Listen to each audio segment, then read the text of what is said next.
नमस्कार दोस्तों, मेरा नाम है सौरभ और आज की वीडियो में भाई बात करने वाला है सोया। अब सोया आप कितना खाएंगे और आपके लिए सेफ़ है ये पूरा बताने वाला इस वीडियो में। और ये वीडियो लेटेस्ट रिसर्च पे बेस्ड है। आपने बहुत सारे वीडियोस देखे होंगे बट वो सब वीडियोस एक पुराने रिसर्च पे बेस्ड होंगे।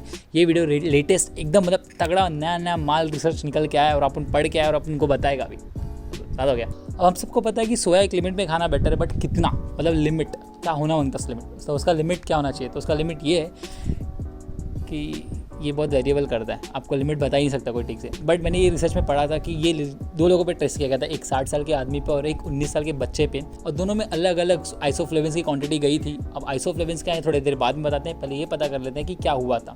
और दोनों को सेम प्रॉब्लम हो गई थी, इरेक्टाइल डिसफंक्शन। अब इरेक्टाइल डिसफंक्शन मतलब क्या होता है कि अगर खुदा ना खास्ता किसी का वास्ता अगर आपका इरेक्टाइल डिसफंक्शन हो गया तो भाई ज़िंदगी में कभी पापा नहीं बन पाओगे। समझ रहे हो, मतलब ऐसा बहुत भयानक, उसको नपुंसक बोल देते हैं हिंदी में, तो ऐसा हो जाता है।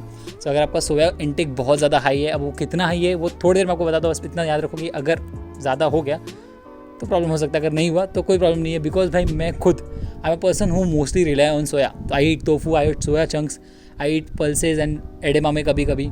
सो ऐसा नहीं है कि मैं सोया खाओ ही मत बोलूँगा, मैं सोया खाओ बट कितना लिमिट, कितना मार्जिन, कितना क्वांटिटी मैटर करता है, ठीक है। तो अब पता कर लेते कि भाई सोया में इतना प्रॉब्लम क्या है, लोग सोया से इतना डरते क्यों है। तो सोया से डरने का एक ही रीज़न है कि उसमें होता है आइसोफ्लेवोन्स। अब आइसोफ्लेवोन्स क्या होता है, इट्स अ फाइटोएस्ट्रोजन।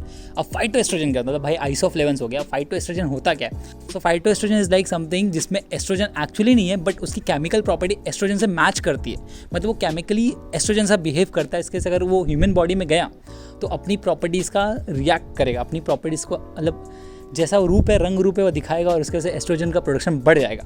और इसके वजह से लोग बहुत डरते हैं सोया कंज्यूम करने से। अगर आप किसी जिम वाले को बोलोगे ना यार कि मैं वीगन हूँ या मैं सोया ज़्यादा खाता हूँ, तो बोला ओ ब्रो तेरे को तो होने वाला है मैन बोब्स।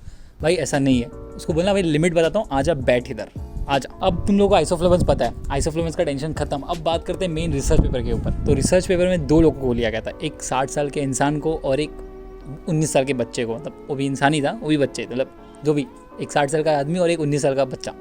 तो इसको जब रिसर्च में रखा गया तो जो 60 साल का इंसान था उसको सोया का कंजप्शन कराया गया और इतना हाई कराया गया जो कि एक नॉर्मल इंसान को नहीं करना चाहिए। अब वो कितना है उसके लिए बताता हूँ, थोड़ा वेट करना पड़ेगा बस। तो उसको थोड़ा हाई कंजप्शन कराया गया और उसके हाई कंजप्शन की वजह से उसको हो गया इरेक्टाइल डिसफंक्शन। मतलब भाई तब अभी 60 साल के हो गए तो अंकल पापा नहीं बन पाएंगे, ठीक है। 60 साल के बाद इरेक्टाइल डिसफंक्शन मतलब अभी वो मर्दानगी चली गई। इन शॉर्ट सिंपल मैं बोल रहा हूँ, मर्दानगी चली गई। और जो सेकेंड थिंग हुआ लिबिडो, ऑफसेट लिबिडो, मतलब जो सेक्स की ड्राइव होती है वो भी पूरी की तरीके से ख़त्म हो गई। अब सेम रिसर्च किया गया एक 19 साल के बच्चे पे, जस्ट देखने के लिए कि एज डिफरेंस में कितना सोया का या फिर आइसोफ्लेविन्स का डिफरेंस होना चाहिए। तो जो 19 साल के बच्चे पे रिसर्च किया गया तो उस पर मालूम पड़ा कि सेम इशू उसको भी हुई, erectile dysfunction and offset of libido, मतलब सेक्स ड्राइव ख़त्म और इरेक्टाइल डिसफंक्शन। मतलब अगर इसका इलाज नहीं किया गया तो ये बच्चा भी कभी पापा नहीं बन पाएगा।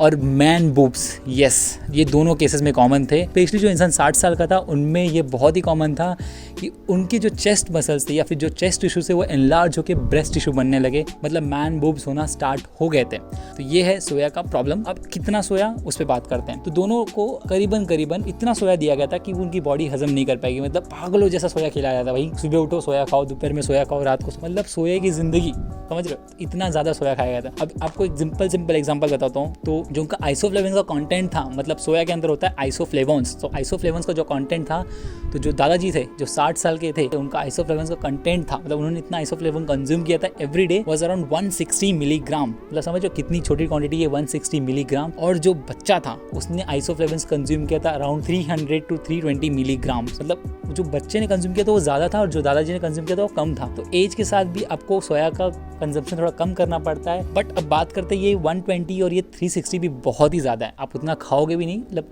एक नॉर्मल इंसान तो उतना खा भी नहीं सकता है, या फिर आप वीगन भी रहोगे तभी आप उतना नहीं खाओगे। सो अभी सिंपल मैं बताऊँ तो एडेमामे बीन्स और टोफू, इन दोनों का हम लोग ने सोया रिसर्च पे निकाला गया था। तो सोया के हिसाब से एडेमामे 100 ग्राम्स में अराउंड होते हैं 80 मिलीग्राम्स ऑफ आइसोफ्लेवोन्स और टोफू के 100 ग्राम्स में होते हैं around 21 to 22 milligrams of isoflavones. मतलब अगर मैन बूब्स का डर है, और वो डर कब पैदा होगा, अगर आप अराउंड 2 किलो एडेमामे बीन्स, भाई मतलब हद है यार, इतना कौन खाएगा, मैं तो उल्टी भी कर दूं।